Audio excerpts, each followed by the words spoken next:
Can you hear that at the back with your headphones off? You can hear that. Yes, we're hearing that fine. Okay, I mean, it seems very temperamental. Okay.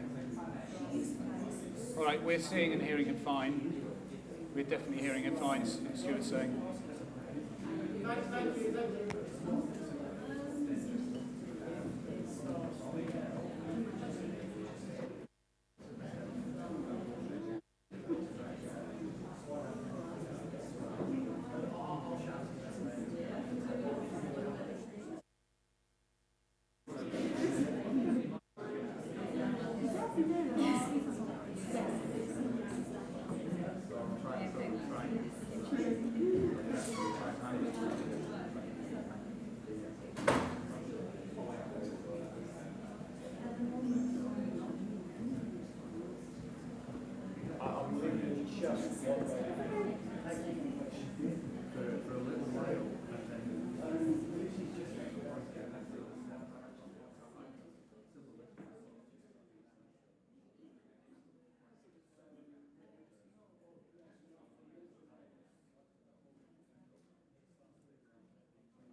Hi, I'm Jordan, by the way, guys. Just gonna mic you up. Zahida, right? Yes. Should we mic Zahida Yeah. first? Okay. Number one. So nothing to clip onto, obviously. So oh, well, this can clip onto you, but it's this. Okay. You can go on if you're sat Is down. that okay? Yeah. And it would be alright because you'll be sat down. Okay. So we'll just say that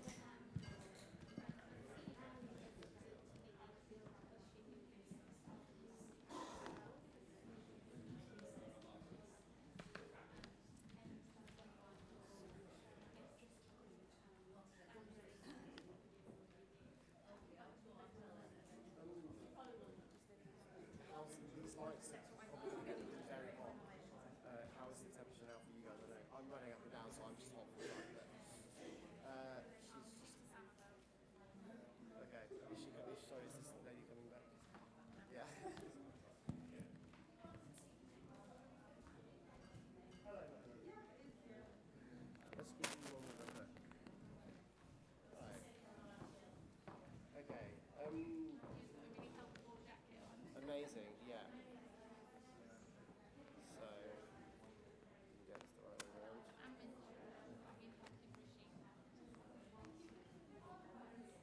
Okay, am I okay just to clip this off for you? Thank you. You look great though, man. I think we would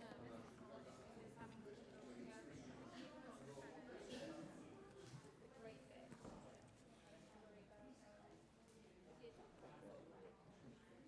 So, just some warning. Just make sure that you don't touch this. Right, thing. yeah. It's gonna Make it nice.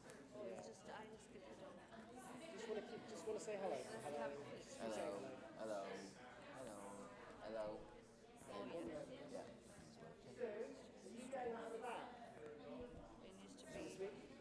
Hello. Oh yeah. Hello. Yeah. Stu? Are you getting that, guys? Oh yeah, you're getting that? Okay, perfect.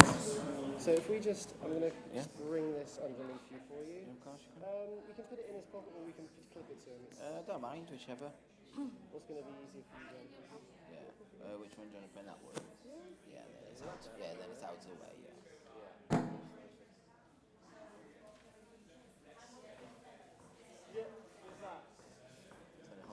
What's that?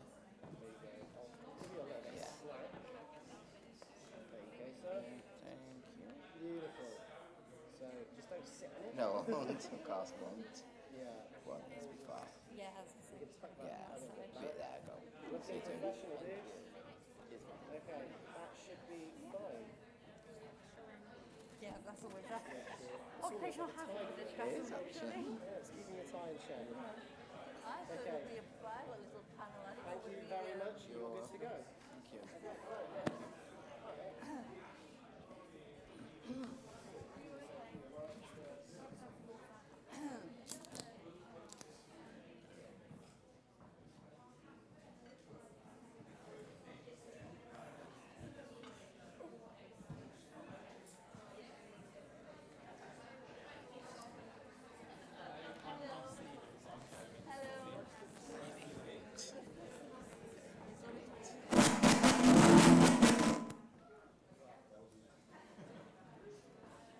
It's been a bit of a journey in the morning. We say no rain, so we just came through thinking no rain, and then it stopped raining, and I was like, yeah, oh my god. So it's been alright. Nothing like it's like, we're happy to be here too.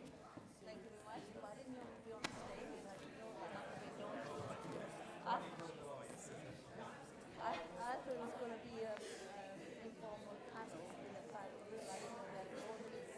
That's going to be a little bit.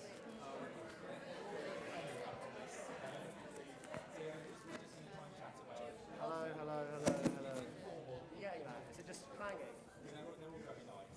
I'm sure they are. I'm sure they are. You're not hearing that at all? Okay. No, she didn't stop anything. You sure you're not getting that? Is it me? Right, so I'm just going to say a few minutes by way of intro, and then I'll just start asking questions, which I think you've all been interested in advance. Yeah. I've used the questions last year, so. Hello, hello, hello. You getting that? Yeah.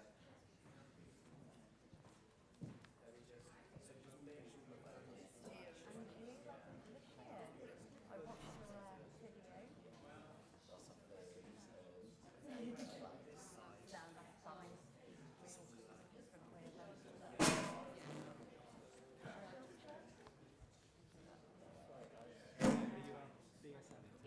Hi, I'm Stephen. I think so, yeah. Are we starting and then we'll be Yeah. Okay. Try and make me sound more eloquent than I am actually.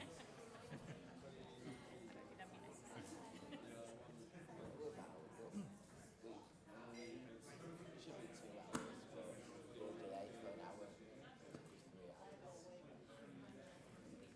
I don't even know why I'm here. Yeah.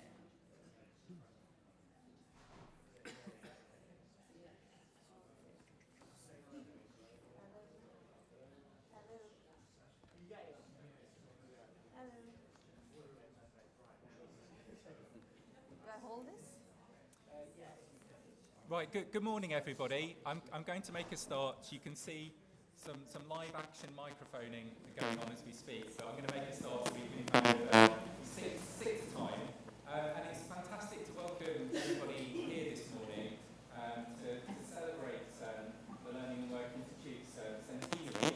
This is our first in-person event, in fact, since the start of the pandemic. And there you go.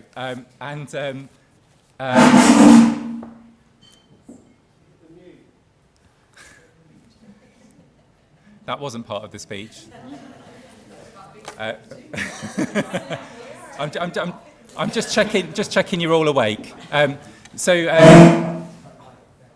We might have to go to handheld microphones, I think, if we're not. Yeah, first in-person event since the pandemic. It's all going very well, we're going to try and live stream this later as well. So what could possibly go wrong? But I'm really, really grateful to City Lit for hosting us here this morning. I can't think of a better place really to hold this celebration in such an amazing college that has offered opportunities to to adults and young people alike for a little bit more than 100 years, I think, actually, or a little bit ahead of us. So it's a great place to have this celebration, and thank you to City Lit for hosting. There's the usual housekeeping rules about, I don't think there's any fire alarms planned, so do please follow the exit signs if the fire alarm goes off. As we're still in a pandemic, there's some extra added ones as well. So please do sort of keep as much social distancing as you can. Wear a mask if you're in a sort of crowded, unventilated area, if you're comfortable to do so. And there's lots of hand sanitizing stations around the place as well. It feels like we should probably all, with hindsight, been washing our hands more before the pandemic as well, but we can all sort of kick that on thereafter. So that's the kind of housekeeping. Now, this event takes place during our Lifelong Learning Week. You'll have seen some of the events hopefully taking place during the week so far. So on Monday, we released the findings of our 25th Adult Participation in Learning survey. And there were some positive signs there about more adults taking part in learning than previous years, but also lots of challenges about unequal participation as well. So we'll talk more about that as we go along. Yesterday, I know lots of partners were putting on events, and there was loads of interesting taster sessions taking place and loads of discussions across partner organisations. And some of you may have seen Lord Blunkett wrote an article for us about basic skills and was on Times Radio as well, talking about that. And that plays back to Skills for Life Alliance, which we've set up with partners to try and raise the profile again of basic skills. Again, I'll say a bit more about that later on. Lots more to look forward to as well. So I need to plug our annual English, Maths and ESOL conference, which is taking place online tomorrow. Still time to sign up.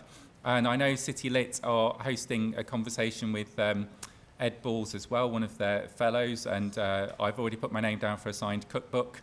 So you can join me in that if you wish. Should be on commission, really. So there's lots and lot going on. And on Friday, we open our nominations for next year's Festival of Learning Awards. So look out for that. You're about to meet some of our amazing Festival of Learning Award winners. So if you want to be on this stage next year, in fact, I've just promised an event next year now, haven't I? But so if you want an award next year, then look out for those nominations opening. Now, a centenary is a milestone that not that many organisations reach, although I've met 3 this morning who seem to have already reached it, so you're all in this room. And I think it probably feels like even more of an achievement in this sector to make it 100 years. And there's lots and lots for us to be proud of as an organisation and as a sector. Again, I'll say a bit more about that later. But we also want to be forward-looking today and think about the future of adult learning and lifelong learning. And do that as a whole, not just about us as an organisation. So that's what we're focusing on today. If any of you needed any impetus to stay to the end, I've heard very good things about the fish and chips and cupcakes later.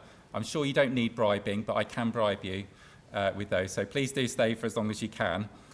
Lots of discussions during the course of the day. Please do tweet away if you're on social media. The hashtags are LearnWork100 and Lifelong Learning Week. And my last bit of social media housekeeping is if you have the Slido app, or you can download it, then there's a chance to vote in a poll a bit later on. You can do Q&A through that, but you can also do the Q&A in person as well, if I remember how to use a roving mic. So that's today. Please do tweet away. Vote in the poll later on if you've got the Slido app. And so I think there's no better way really to start than by hearing from some of our previous Festival of Learning and Adult Learners Week award winners. So I'm delighted that we've got Hannah Wilkins, our Patrons Award winner from 2020, Matthew Turner, our Patrons Award winner from 2021, Michael Shaquille, who's our Patrons Award winner from 2019. There's a theme developing. However, last but not least, we have Zahida Azam, who was a finalist in one of our very first Adult Learners Weeks in 1993, if I'm allowed to mention the year. So thank you to all of you for joining us. I'm going to pose a few questions. I'm going to try and come and sit down, although I fear I've lost my roving microphone, so I may have to come back to the lectern to ask some questions. So maybe Zahida, if you're closest to me, so can I start with you? I'm interested, maybe if we start with the end actually, what has adult learning and lifelong learning meant to you? What sort of difference has it made over those years? Actually, hello everybody. It's made a huge difference to my life because I came here a long time ago in 1968 with my parents as a young girl, with my siblings and my parents. And my parents didn't know much English, and they were struggling living their life in England, in a new country, new people, new ways of life, and they struggled a lot, and I saw them as I was growing up. And so I always had this thing in my mind that education obviously is a good thing and everybody needs to learn English. And so when I I went to school, and I was about to do my GCSEs, and unfortunately I had to go to Pakistan, so I couldn't complete my education. So when I came back, I got married as normal, traditionally we do. Like, you know, I was like 18 years old, ready to be married. My fiancé was waiting for me, and we thought, okay, let's get married. So after marriage and after having the children, and I stayed at home, a full-time housewife, looking after the children. And once they were in school, full-time education, I went to do my GCSEs because I thought, at that time it was O levels, but by the time that 10 years of transition, they changed to GCSEs. So in 1988, I think it was the pilot one I did, and I was with an English teacher, Jane Donnelly from Blackburn College. If you're listening anywhere, she was very good, very helpful, and she was teaching ESOL ladies, the ladies, Asian ladies from obviously who didn't know English. And I was really intrigued. I said, can I help you? And she said yes, so I gave my time. I wanted to help as a volunteer in Adult Education Community Centre, and that's where my journey started, because I wanted to help other women learn the English language, which was important for them to live and work and have a more fulfilling life in England. So that's where my journey started, and that's what motivated me to help others. So I learned myself so I can help others.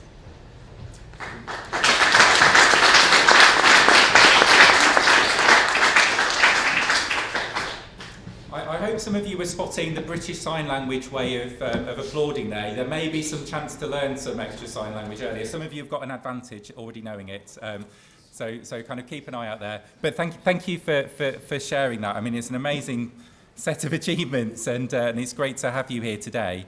And perhaps, Matthew, if I can come to you as our most recent award winner on the panel, and I'll bring along the sort of roving mic. I guess let's start at the beginning with you, perhaps. What really motivated you to get into learning as an adult and to get back into learning?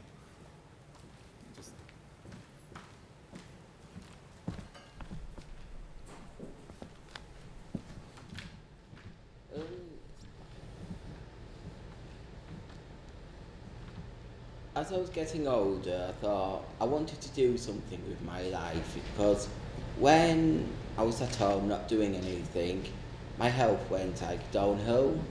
So I actually applied at Leeds College, which to do travel and tourism, but I actually got thrown out of that course because they couldn't cope with my behaviour.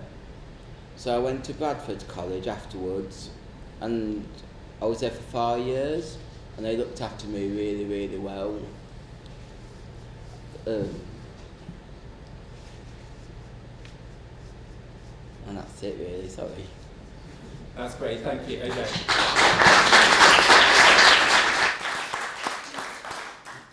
And if you could pass the microphone to Hannah for me, please. And Hannah, I'm interested how it felt for you, kind of going back into learning for that first time. Are you sort of nervous about it, or excited, or what helped you sort of get through that door, if you like, and really engage with it? So obviously for myself, going back into learning, so my first day going into that course, obviously with my tutor, obviously I'd spoken with her on the phone previously, I'd spoken with some other members of the team, so it was quite a nice sort of ease your way in. So at least I knew a friendly voice at least to walk into that room. It was within my local children's centre, which luckily I knew members of the staff up there as well, so it was kind of a nice setting. And then obviously you walk through the door, and the other learners that were on that course with myself, and actually, you know, we'd all become quite good friends. And I'm still friends with some of them from that first session now. But I'm, you know, really close with them, and it's kind of quite nice. And obviously going back into learning has made a huge difference to not just my life, but my friends, my children, and my community. And do you want to say a little bit just about the difference it's made for you as well, going into learning? So obviously going into learning, the difference has given me confidence. So my first course I did was a confidence new directions course, and that obviously I had a lack of confidence, really bad. And obviously, as my tutor could tell you, that I was this quiet little person in the classroom. And as the weeks had gone on, followed by years, I've blossomed. I'm now governor for the team. I'm now looking at volunteering with my local children's centre. So it's made a huge difference to not just myself, but my children, because I can help them more confidently with their homework, and I'm not having to Google everything of going, what's a verb? It's quite nice not having to do that. But it's definitely made a huge improvement to, obviously, my children's lives, which has been amazing. Great, thank you. I think that deserves a round of applause.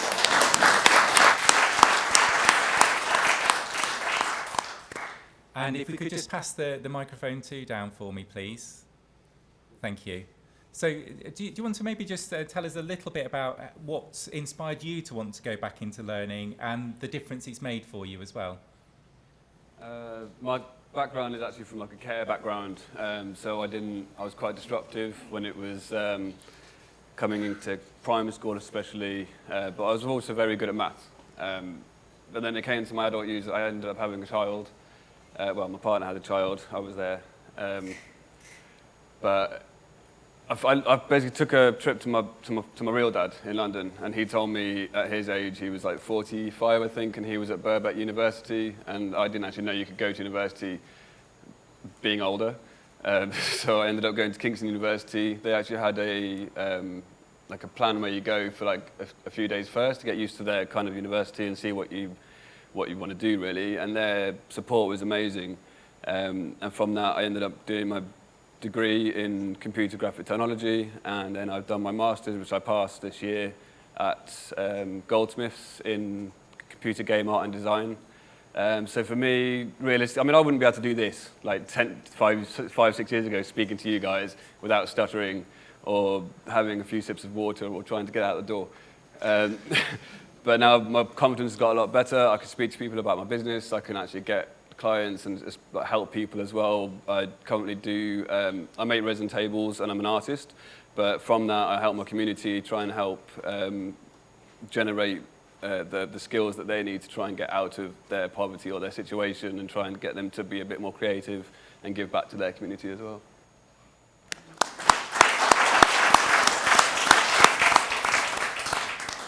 Thank you very much. You'll notice I've positioned myself near the door just in case for me, to be honest. I'm with you there. So I'll just maybe ask you each a final question, just a really short answer if you could. Maybe start with Zahida. If we had an adult here who was interested in going back to learning but perhaps a bit worried about it or nervous or not sure whether to do it, what would your bit of advice be for them? I just say just do it, just go for it. Don't think too much about what's going to be on the journey. Just start the journey and the ways will open, the doors will open, as it did for me. And, you know, I've never looked back at the things that I've been doing in the last 30 years. I've been, like Dan said here, he's got masters. Well, I got my bachelor in...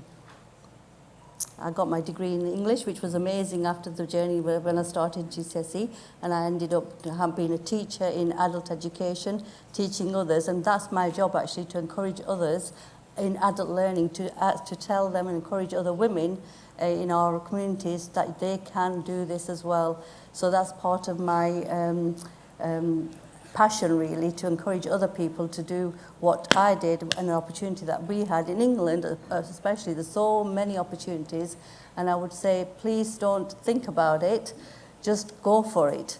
And it's never too late. Don't ever think that you're going to be, you know, you're too old for anything, because you're not too old. Age is just a number. And really, you can just, as long as you want to do something, you can achieve something. And, you know, the way it will open up for you, as long as you have that determination, that will, to do something and to change your lives for the better.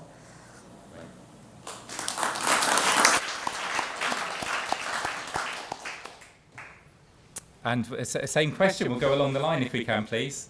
I don't know if this is actually working. But I'm quite loud anyway, so it doesn't matter.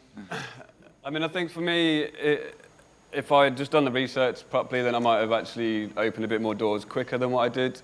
But I was quite shy when it came to first starting university. But I think if you have a kind of clear set mind as to where you want to go, if you have like a 5 or 10 year plan and then you think, right, what do I need to do to get to those things? Do I need to then get more education to get there?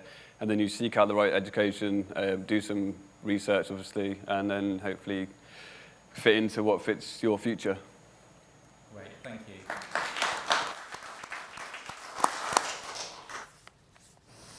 I'd probably say the same. Just go for it, because when I started, I was thinking, am I too old, or am I going to make a fool of myself going back to college in my 30s? But again, age is only a number, and where I am now is just really good. I've actually got a job. I'm working at an arena, but my future will be to work at Leeds Airport, maybe working in the lounges. So if anyone out there just wants to go to college, just go for it, because nothing is impossible.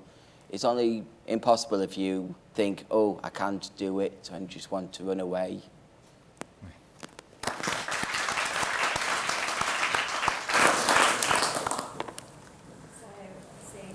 I can say is if you're going to go back into learning, take that first step, walk through that door, because without a fail, you will not look back on what you can achieve by the end of it.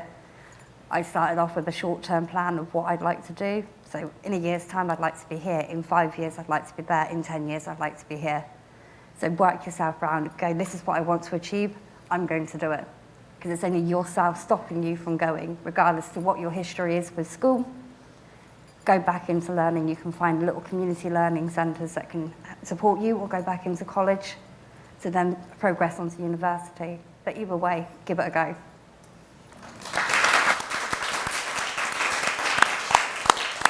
So I think just go for it, and nothing is impossible are the common themes there, which I wholeheartedly endorse. I'm going to pass over to our Acting Director of Policy and Research, Naomi Clayton, to chair this next session. But before I do so, can I ask you all just to say a huge thank you to Hannah, to Matthew, to Michael, and to Zahida as well.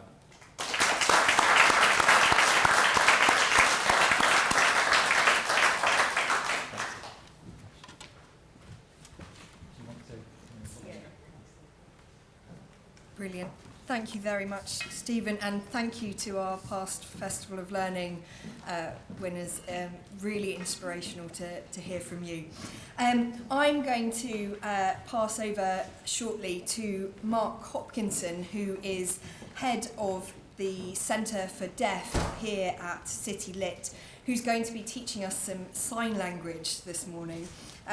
It's Lifelong Learning Week, so we thought we'd take the opportunity to learn some sign language this morning. And I think he's going to be teaching us the phrase, let's keep learning, before we move on to table discussions about people's experiences of learning and what their kind of dream kind of learning experience would be. So Mark, can I hand over to you?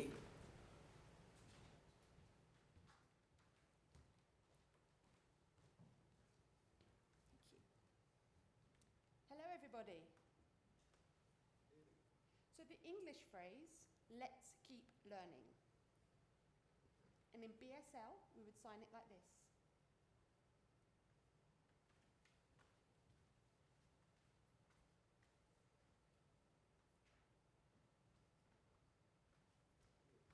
So you bring it up to your eyes. So it's keep learning.